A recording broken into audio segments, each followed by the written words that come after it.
Good afternoon, everyone. I'm Sriram from India. I have. I think we can try to put the mic much Closer. Yeah. Can you test right now? Check. I'll put it on the t-shirt.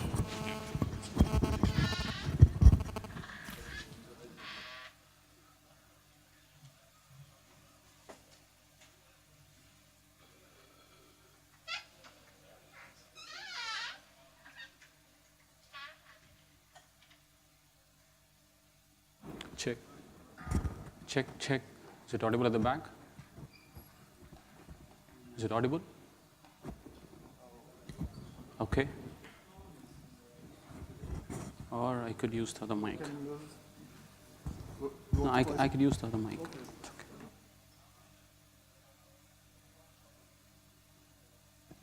okay. Yeah. Check. Okay. Okay. Good afternoon, everyone. We're going to talk and kind of go through a small session on how to use monoids to do large-scale aggregations. So I'm Sriram, and I have my colleague Ashwant from Indix from Chennai, India. I'm right now a principal engineer at Indix, working on some of these large-scale distributed systems and problems around it.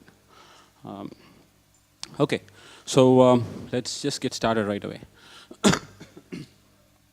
So what you see on the screen is a dashboard of one of the components that we have at Indix. This is called this component is called Cannonball.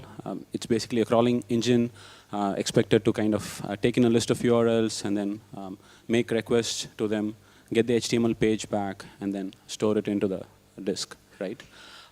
This is one of the most critical systems for us, and we have a live dashboard that kind of tells us the health of the system. It kind of provides insights about the various metrics that are needed to understand the health of the system. So just a quick walkthrough of the various metrics that you see there. Sites 2357, I mean, that kind of tells you the number of sites that we are crawling at any point of time. URLs, 19.13 million is the amount of URLs that we have crawled since kind of the service started. Average throughput is 16,900 URLs per minute. Response time is 4,700. This is the response time of the sites. Every crawl takes at an average of 4.5 seconds, and so on and so forth, right? So, I mean, one of the important things to understand is, for us, it's very important that the stats are real time, and approximate stats are okay. We don't need exact numbers to the last nth digit, but as long as we are able to get a really good sense of where we stand, I think that's more important for us, right? With this, I mean, I'm going to kind of go through some of these basic concepts and abstractions to kind of lay down the mental model for how we thought about this problem and how we are kind of approaching it, and then Ashwant will kind of walk you through how the implementation is. Okay. So, I mean, this is heavily simplified version of the crawl client that we have. Let's say you get a URL to crawl. We have a crawl agent, which is basically responsible for making the HTTP call to the site and then get back the page, right? Once we kind of do the crawl, we emit a counter saying, I've crawled one page with the metric name URLs crawled, right? Things to note here are the metric name is URLs crawled. The operation that we want to do is count, and the value that you're sending as part of every event is 1. Right? So, so this basically this application that is running keeps emitting such events via this metric.count API call. So when we make this call, what happens is we kind of keep pushing out these metrics to another system, which kind of gets these metrics in a time view like this. So it keeps getting these ones at different points of time, and it keeps kind of aggregating them at over a period of time, right?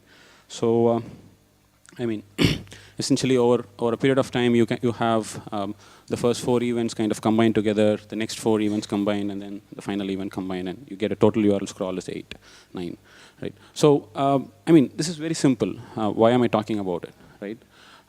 Imagine the same thing at scale, where you have to pump in millions of events at within let's say like a 10-second window, and you want to kind of crunch these numbers and aggregate them and persist them. That's one.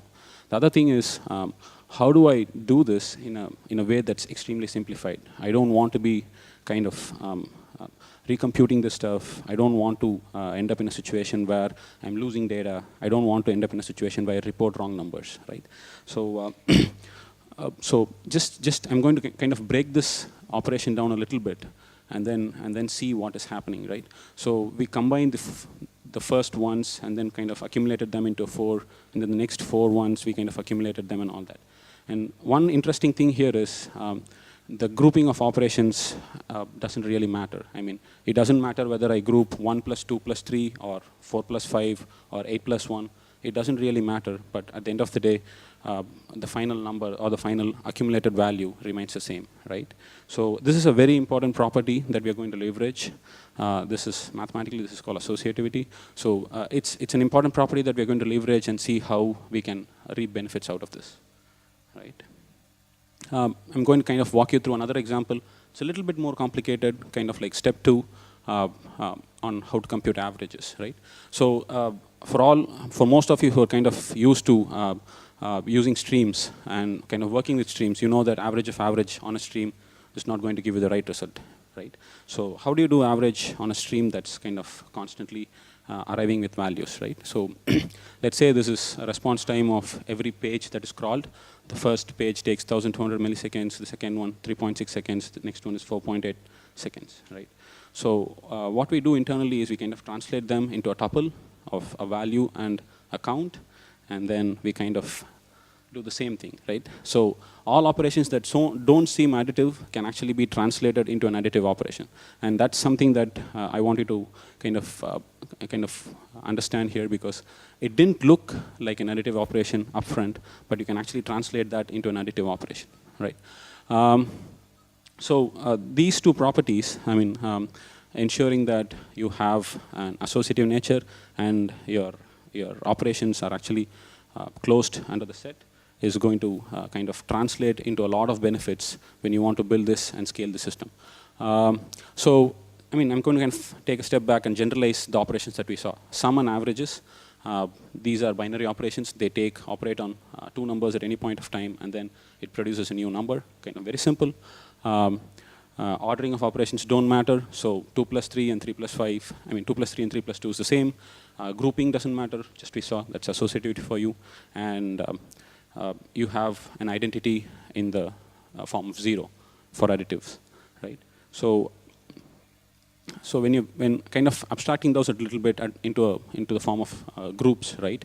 So if you're operating on a set with an operation that supports associativeness and there is an identity with it, you kind of call it as a monoid.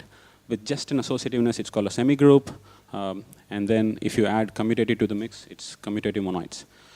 Why are we talking about this? I mean, why do I care if something is associative or commutative when I want to do large-scale aggregations, right? I mean, the emphasis on large scale is very important here, because we know that we are not going to have data residing on a single box, in the sense that your final metrics and computations are not going to sit on one machine. It needs to be distributed, largely due to the scale and the requirements that you have in terms of compute, right?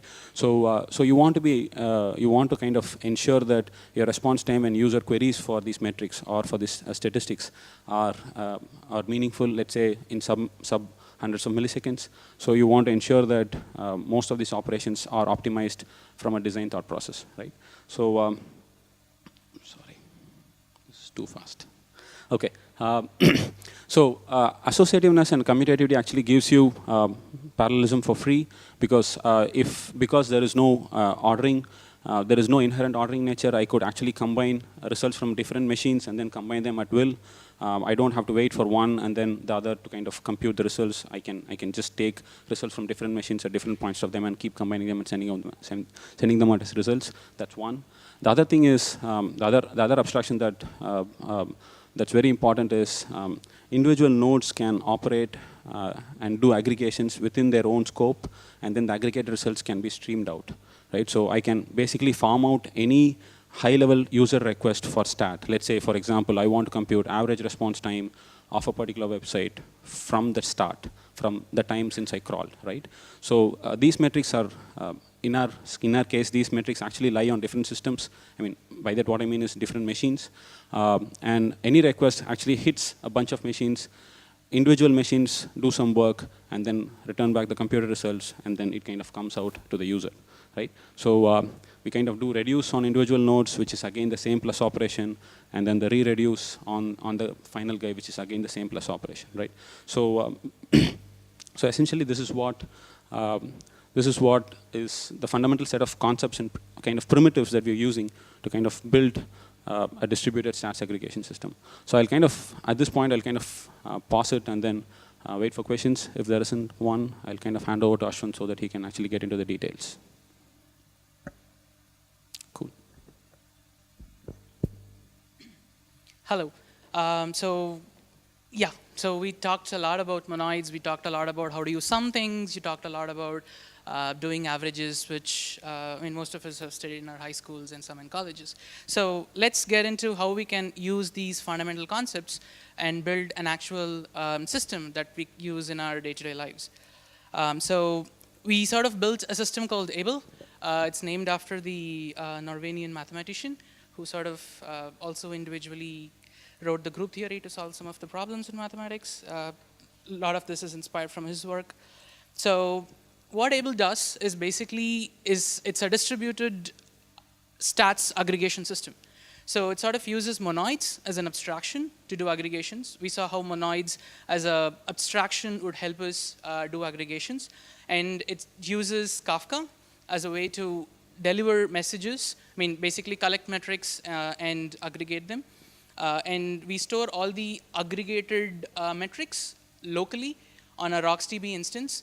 And whenever, when the Abel is running in a distributed setup, whenever a user queries for a metric, we sort of scatter those requests to all the machines in the cluster, take the partial aggregations, partial aggregates that they have, bring it back to the actual node that sort of initiated the scatter, do the re-reductions on them. We call that as a scatter-gather primitive, and then to return the actual results back to the user.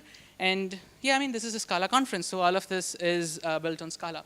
So the thing on the right-hand side is what are the set of tools that help us build all these things. The first one is the library called Algebird from Twitter. If you guys have not heard about it, you should totally check it out. They sort of implement a lot of abstract algebra concepts in Scala. The next one is a Scala library that me and Sriram built. It sort of helps you build, it sort of gives you a set of tools to build a distributed system from scratch. So that Suchi is a system that gives us the scatter-gather primitive for the Abel. And we use Kafka, the RocksDB, and then the Scala for our entire set of things. So this is sort of at a high level how Abel data flow works. So on the top, you can find a different set of systems, other components pushing metrics using the Abel client. Now, this Abel client actually wraps a Kafka producer underneath. So it sort of pushes all the individual metrics that if I want to do a count, do I want to do an average or a unique, whatever is the type of operation to a particular topic. Excuse me. And then Abel is the one that's below. At the end of the day, it's a simple Kafka consumer. It sort of consumes all the messages that is being pushed to the topic, uses the monoids plus operator to aggregate all of them, stores the result locally onto its RocksDB instance. So whenever there is a user or via a dashboard or an API hits the Abel system asking for what is the current aggregate, we sort of query the RocksDB instance, get the response back, give it to the user, and gets displayed on pretty dashboards. So basically, that's the overall high-level architecture of how it works. Now let's get into some internal details. So we store the actual metric as two parts. One is the key. Another one is the aggregate. So the aggregate is nothing but an implementation of a monoid. We sort of represent it using this trait. We don't call it an actual monoid. We just try to abstract all those details. We have higher order aggregates like the sum, the unique, and the count that internally uses a monoid but doesn't actually expose that as a monoid. if you see the operations, the methods that are exposed in the trait, which is just the plus, says it can be a semi-group. But internally, when we use it in a distributed fashion, we assume it to be commutative as well. So that's why its aggregate is also a monoid. And then the show is another method where sometimes, for example, in the average, you don't store a single value as an average, but you store it as two parts. One is the sum, another one is the count. And you do the actual division when you want to return the response back to the user. So we sort of have this particular method on the aggregate, which can convert the aggregated value into a form that can be understood by the user and that can be sent back to the users. So that's sort of how the aggregate looks like. And the key itself is a composition of 3 parts. It has a name. That's like the metric name. It's a string. You say what is the metric you want. And then it has a set of tags you can associate with it, like, for example, the environment at which you're collecting this metric, the host from which you're sending this metric, and a bunch of other stuff if it's needed. And then the next one is a time. So time is sort of, we use that for doing rollups. You can say at what granularity do you want this metric to be computed. It can be per day, per hour, or forever if you want it like a global aggregate across. You can represent it in the form of a time. And you put all these things together, a sample snippet of how it would look like when the client is actually sending a metric is you define the metric, you define the key where it's the, I want to count how many unique URLs have crawled per hour, and I associate it with a particular set of websites. And then I also say the granularity as particular hour, like the time dot this hour. And after that, I say the actual URL that I've crawled that gets sent out. So we use the internally, the unique internally uses a hyperlog monoid. So it sort of maintains list of all, it doesn't maintain list of all URLs, but it hashes them and stores, represents all these URL in a bit form that can be aggregated together when you want to count how many unique instances have you crawled. I just want to take a small pause and just get a feedback. Am I going too fast, too slow? Is there any questions? Okay. Sorry? Oh, awesome. Yeah, so that's basically how the Abel client gets used. So, this is the most interesting part in the Abel. Let's say if I want to count how many unique URLs I've crawled for a site at multiple rollups. For example, for per day and also forever, just to say how many unique. Forever generally doesn't make sense, for example, unique counts for in this case, but let's take that as an example. So the way I would represent it is using this particular DSL in the Abel, where you have a particular tag, and then you represent using the star operator. You can also specify the rollups that you want as per day or forever. In this case, the pipe symbol acts as a plus. And then you say what is the time at which you want to do this rollup. So this sort of, if you see, there are basically 3 expressions. Internally, when it gets sent, when it gets aggregated on the Abel server, it sort of does a Cartesian product of all the 3. So for the tag, we create one metric for day and then one metric forever. So it sort of gets exploded into 2 metrics. Similarly, if I want to do it, how many unique URLs I've crawled per site and across the sites. That is, if I just want to take the unique, the number that you saw on the dashboard, the unique URLs we crawled, you can represent them using a pound operator, which is like basically an empty tag set. And you take these 2 expressions, you multiply them. It's more like the distributive property in mathematics. They sort of gets exploded into 4 metrics internally and then gets stored or aggregated at those level. That's sort of how it works. And the interesting part is this whole DSL expression is implemented as a ring. So the ring is basically, to put it across, so we have associative property, you have commutative property. And when you have an inverse, it sort of becomes an abelian. And then when you have the multiplicative property, it sort of becomes a ring. So because we do a Cartesian product, and you also have a sum, it sort of together acts as a ring internally and gets stored. Okay, so yeah, so I mean that's on the internals of how Abel works. So this is sort of how Abel was built. It was around a year and a half back. We had the first version of our system operating like this. And then we started onboarding a lot of other systems to use this particular framework. And what happened is this system was not able to, I mean, this particular consumer on a single instance was not able to handle the load. And we did what most of us would do when we were introduced to scaling problems. We added more number of nodes. But that, again, brought in a complexity of, I mean, it brought in a bunch of complexities. Let me walk you through one by one. So what happened is earlier we had only one consumer. You do aggregates. It was very simple, local state. Everything can be replayed from the Kafka, and you can work with it. But when you started having more machines, these Kafka consumers would automatically partition the, I mean, it would automatically rebalance to share all the partitions across themselves. So what happens is the same metric that you want sent at different points in time can be aggregated on different sets of machines.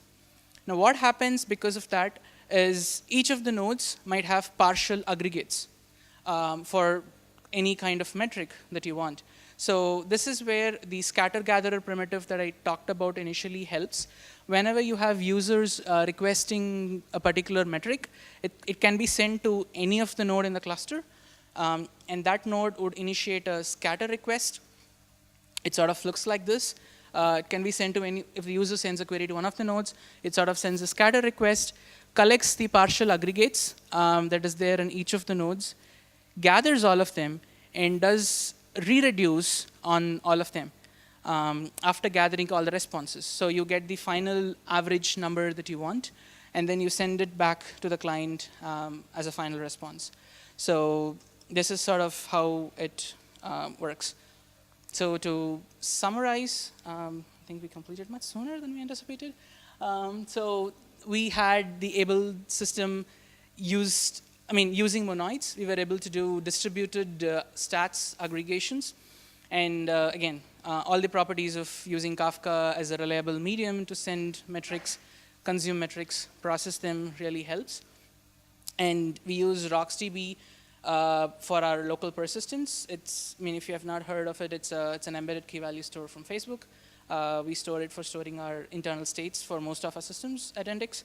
And the user's queries are generally handled via the scatter-gather primitive that we have built to send the request, gather the partial aggregates, and then re-reduce on all of them to get the final aggregates.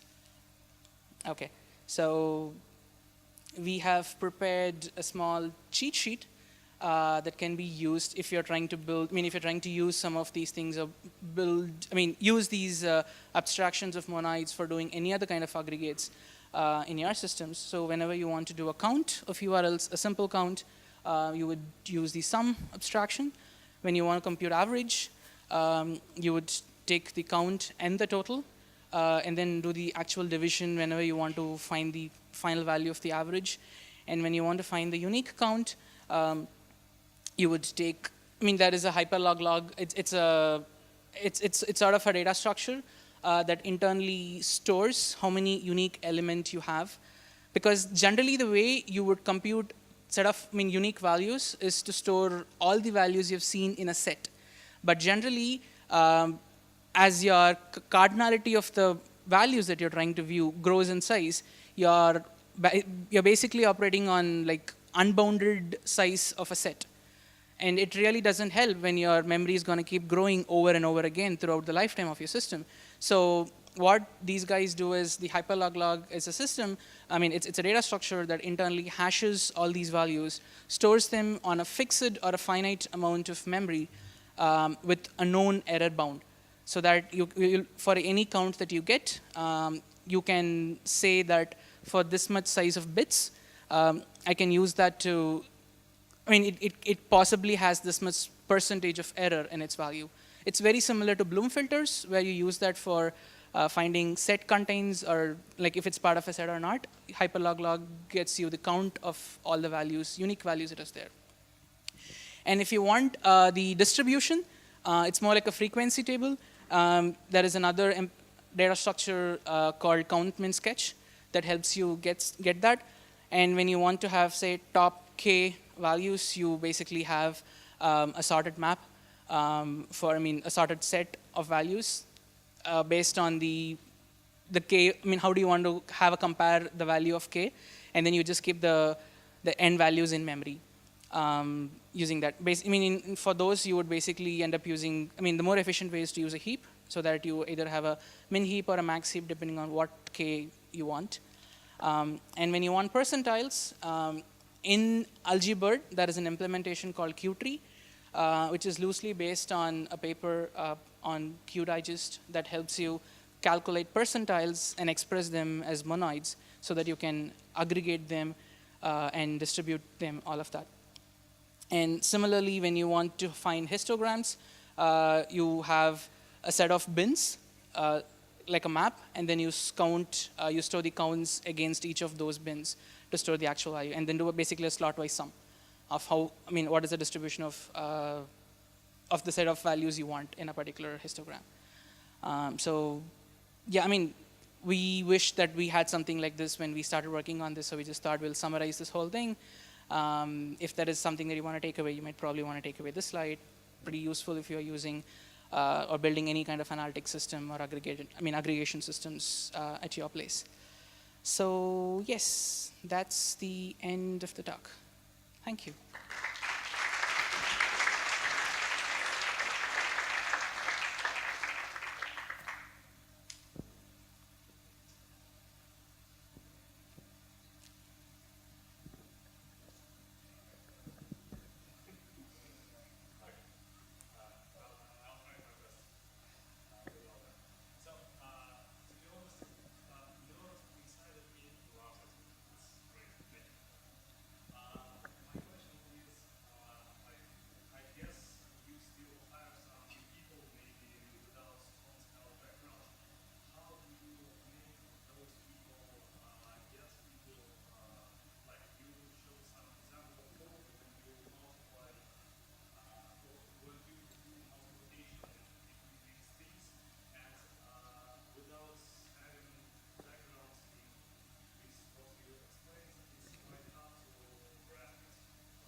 Okay.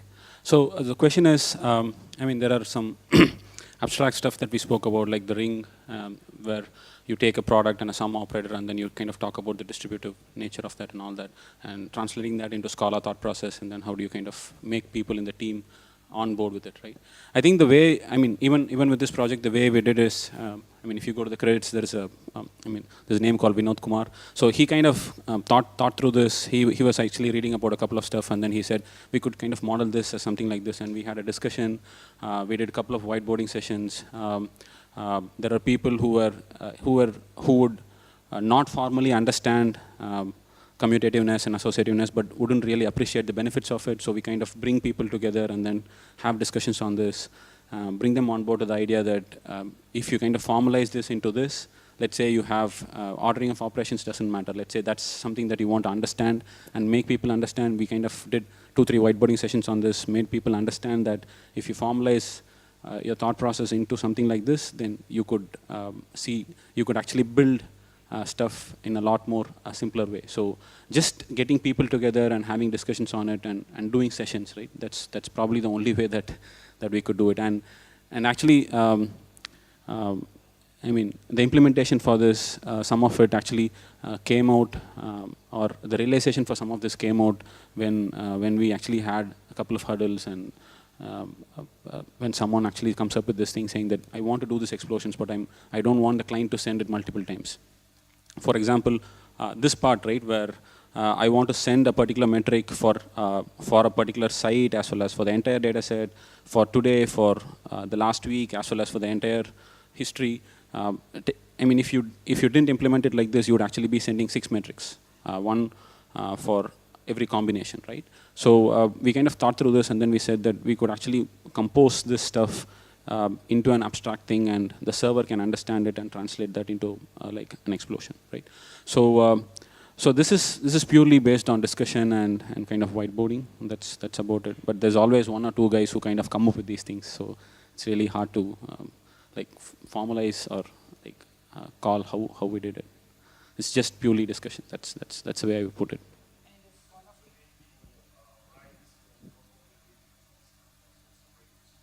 I think it's very organic. I think when we started out with Scala, it was like 4 years back, I would say, 3.5 4 years back. Not a lot. I mean, most of us were comfortable with Java, and most of us weren't aware of the functional programming primitives and the principles around it. We slowly picked it up, and then we started we started to see the benefits of it once we started to implement some of these things for us in a distributed setting.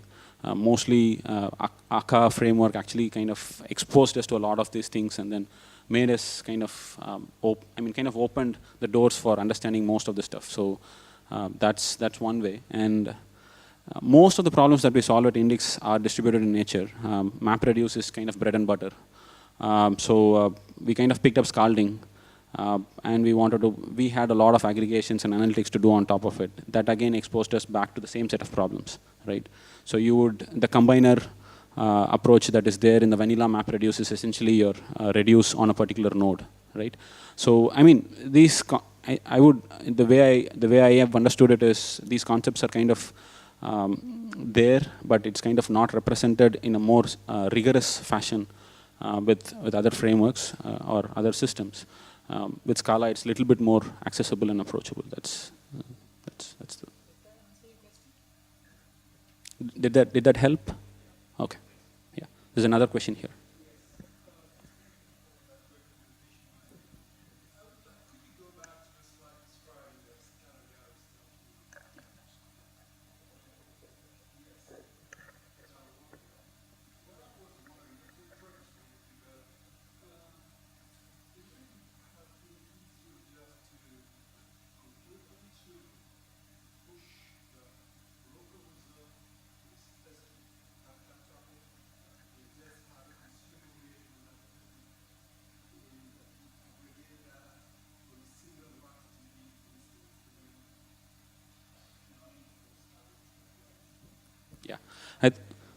Yeah.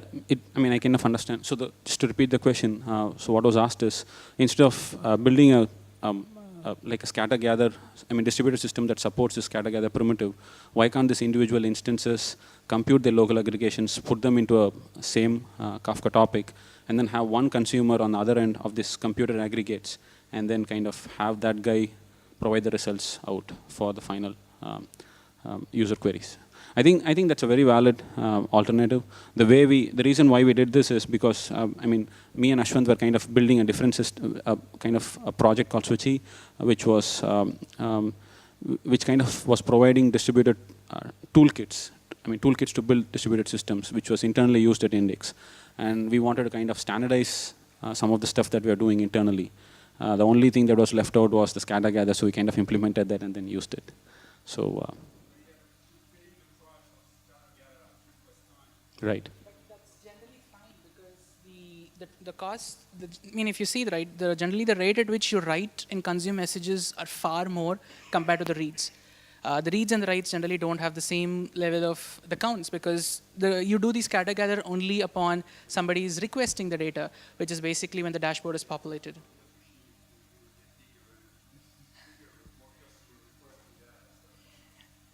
That's true. So basically, what you said makes sense. But the reason why we went with this is we never really had that price of the scatter gatherer because that's only at the view time, and the view is generally much.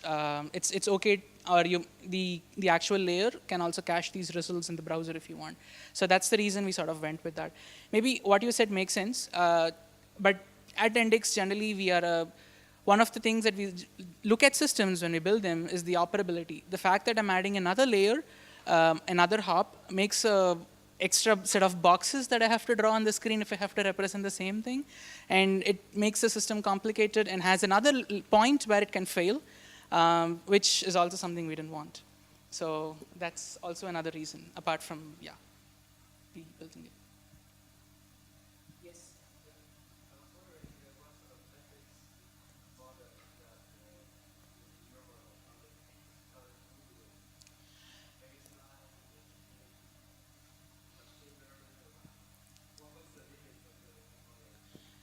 I mean, the thing is, if you can represent anything as a monoid, you can pretty much fit this in. So that's how I would say it. And we haven't yet figured out something that we can't do. For example, we didn't know about percentiles when we started off with, and we wanted to compute. We were thinking maybe we were like cut short on that. But then we realized the POSCO actually implemented with a bunch of other folks the Q trees in Algebird. So that sort of became, you know what, you just have to build an aggregation abstraction on top of the Q trees, and then you have the results that you want. So that's basically how we got it. For machine learning, for example, I don't know if this sort of fits. I mean, I don't know much about machine learning. That's a disclaimer. So, I mean, I don't know how this sort of fits into the whole model of machine learning in the first place.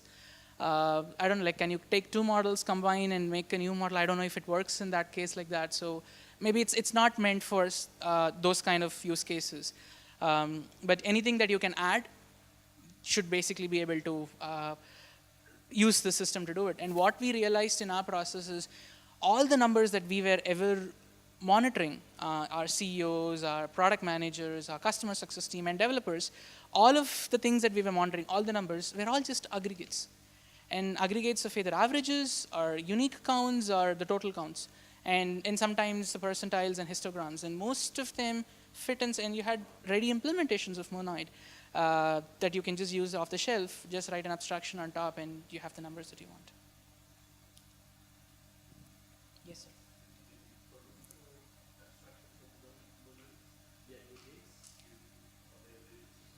Actually, the plan initially was to make the whole Abel open source today, but we ran into a bunch of other issues that, I mean, we wanted to clean up a bunch of stuff when we made the CFP, and we couldn't do it.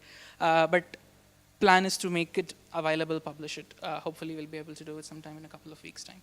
But if you see the actual set of aggregates that we saw here, all of them are available on Algebird, except for the sums, which is just the plus, normal arithmetic plus in the language, and the division.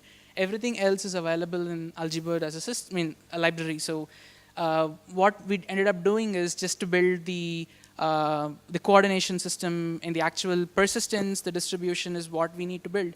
The actual monoid implementations were available for us out of the box. Yeah, everything is available out of the box, so that isn't anything. Someone asked about what is not possible. I just want to kind of answer that in a different way. I mean, most of these aggregates, I mean, most of these monoids that you look at, I mean, if you want to kind of undo an action, right, that's something that you can't do. So if you say that I crawl this, but forget that, you can't do that. So that's something for you to kind of. If your monoid represents an abelian group, because abelian group also has an inverse, which is like a subtraction. For example, on a sum, let's say you run a MapReduce task. In a particular map phase, you operate on a bunch of things, and you send numbers. And let's say the task fails. You basically want to roll back the thing, right? You can, so, I mean, we don't have support for that yet, but that's something you can send, say, a negative sum, so which will sort of nullify the whole effect of the numbers that you saw. Let's say you have a way to maintain a local cache. So, but not all monoids are abelian in nature, so not all of them have a subtraction possible. So, yeah, I mean, that's a very good point. So not all aggregates can be represented that way for rollbacks, yes. Okay, cool. Thank you, people.